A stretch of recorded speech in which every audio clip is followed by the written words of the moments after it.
Tony Abbott, welcome to the show. You're in the United Kingdom, in Manchester, in fact, there to speak at the Conservative Conference. This is the annual meeting of the Conservative Party MPs and members. I'll get to your observations about Boris Johnson's keynote speech in just a moment, but how did your invitation come about and what's been your key message? Well, a few weeks ago, the Policy Exchange invited me here to London to speak about Brexit. I thought it was important to try to give, if you like, the British government and people a bit of a pep talk because I think they were making heavy weather of it. And at a time like this, I think it's important that Britain's friends and allies do everything they can to support and encourage the British government and the British people. So that's what I did a few weeks ago. It must have had some positive impact because I was invited back again to address meetings associated with his Conservative Party conference, and I was more than happy to do so in the company of Stephen Harper, the former Prime Minister of Canada, and also George Brandis, our former Attorney General, now Australia's High Commissioner in London. So it was a message of optimism. Britain is a wonderful country. It's been a world-leading country in so many ways. It's given the world the mother of parliaments, our common language. It's given them the Industrial Revolution. If there's one country on earth that's capable of standing on its own 2 feet, it's Britain. And yes, they want a deal, but if they have to leave without a deal, they can do it. That was my message then, it's my message now. And I've got to say, I think it was Boris Johnson's message today at the conference. OK, well, tell me about his speech, because a lot of the difficulties, indeed division and rancour, have been amongst his own MPs. And I'd be interested in your observations. You know, do you think after this speech, and we've got 30-odd days left to go before Brexit on the 31st of October, do you think the room will go with the PM here? I think there's no doubt the PM certainly held the room today. It was a marvellous speech. It was funny. It was deep. Above all else, it was confident. And if you are confident, you can be convincing. It was quite a contrast to the approach of Boris Johnson's predecessor. And I think pretty obviously, Boris Johnson is the man for this time. Cometh the hour, cometh the man, and we have Boris Johnson to guide Britain through what is the most challenging time in the history of this country since the Second World War.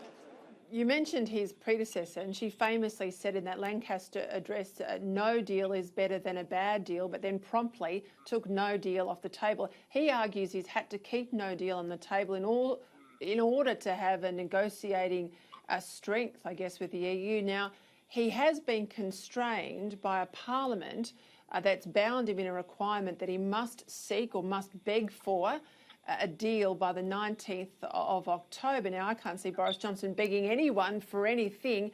How's he going to navigate this? Well, 2 points, Peter. The first is that I think this is a parliament which has really betrayed the British people. It's a parliament which won't let the government govern, which won't change the government, and which won't agree to an election. So I think this has been a contemptible parliament.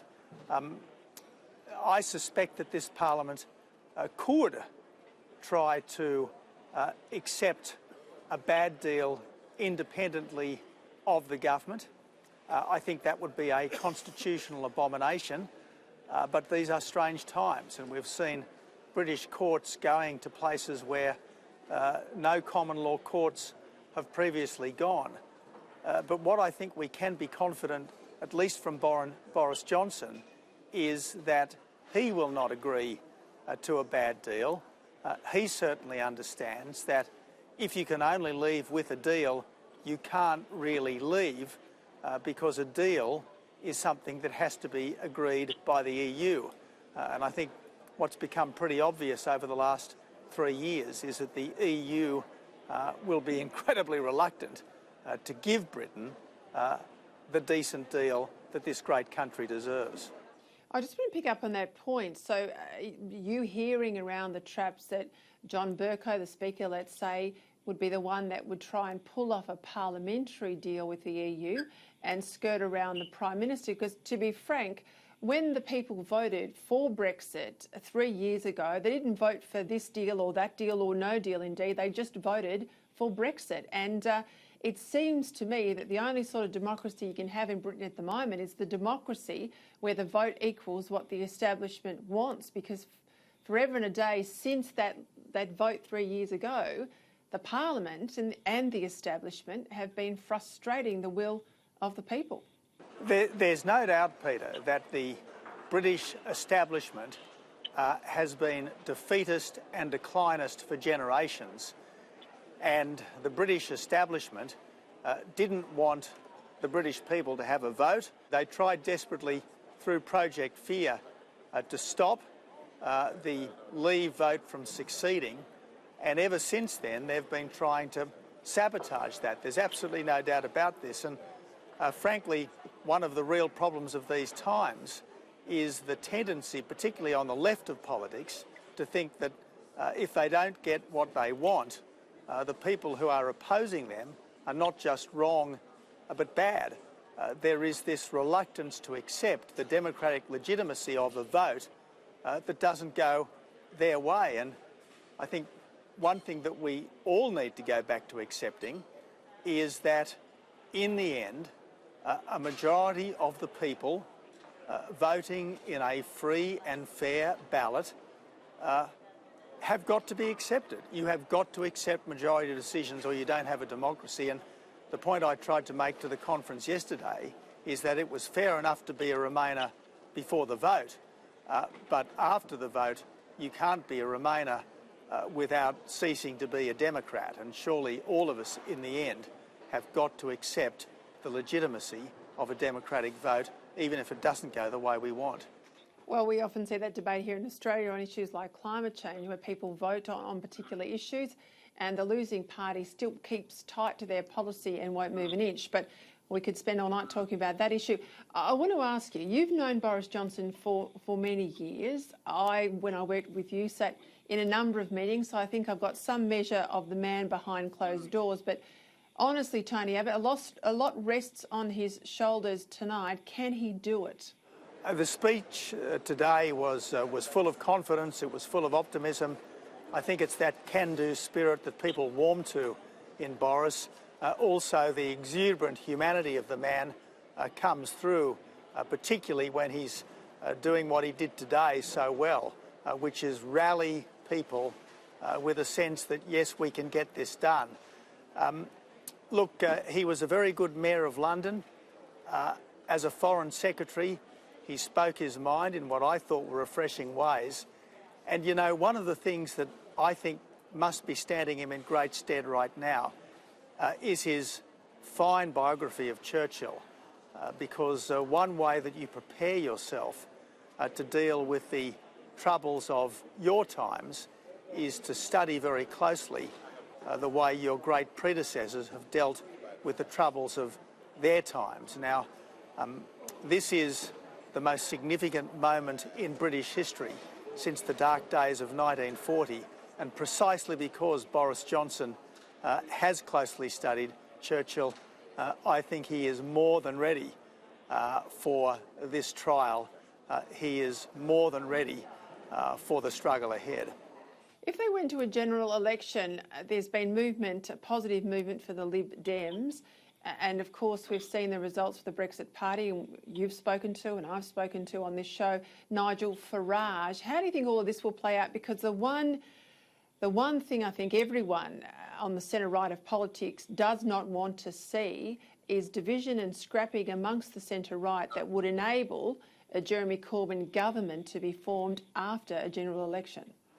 My very strong instinct, Peter, is that Brexit voters can vote for the Johnson Conservative Party with confidence. So I think that this is a government and this is a Prime Minister that Nigel Farage should be able to trust, should in fact trust, and should be prepared very substantially to get behind. Now, I know there are all sorts of tactical factors that are at work, particularly in first-past-the-post systems, but I'd certainly like to see, and I think what we will see, is some kind of unofficial understanding so that the parties that believe in Britain and want to see Brexit done will make sure that in the next Parliament there is a solid majority to get behind Britain that is once more in charge of its own destiny.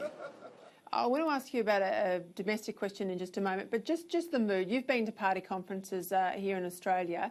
You can feel the defeat. It's almost palpable when the mood's down amongst the membership. How was the mood?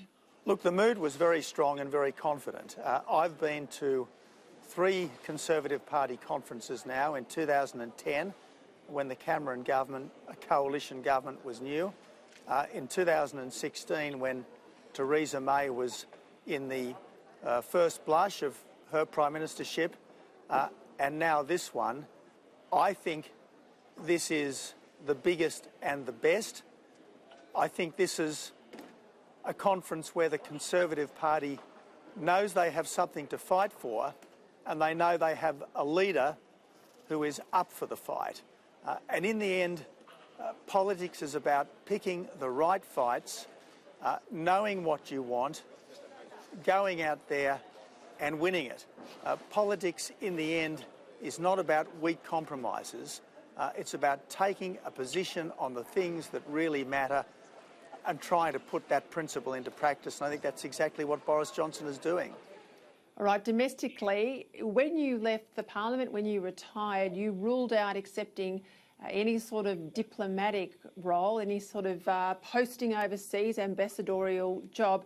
I know you've been kept pretty busy with the Fire Brigade. I'm sure Margie's got you doing 25 years of odd jobs around the house, but announced this week while you've been in Britain is the fact that you've been appointed by the government to the Council of the Australian War Memorial. What's prompted you to take this role when you've knocked back others?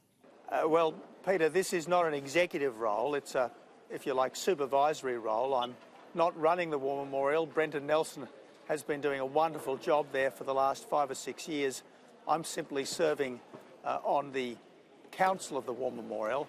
But look, the job of the Council, as I understand it, apart from assisting the Director and the staff, is to act as guardians for our martial story. And frankly, the story of the Anzacs and the story of our armed forces from that day to this, it is one of the really great stories of our country. Arguably, it is our greatest story, and if I can help to preserve and protect that story, well, I'll be a very proud man. Well, Tony Abbott, I very much appreciate you making time. I know you're shortly to get on a plane and head back to Australia, but thanks for your observations tonight. And Australia and indeed the rest of the world will watch very closely the events in the United Kingdom over the next few weeks. It's a riveting, riveting spectacle, and it doesn't just matter for Britain, it matters for all of us. Thank you, Tony Abbott.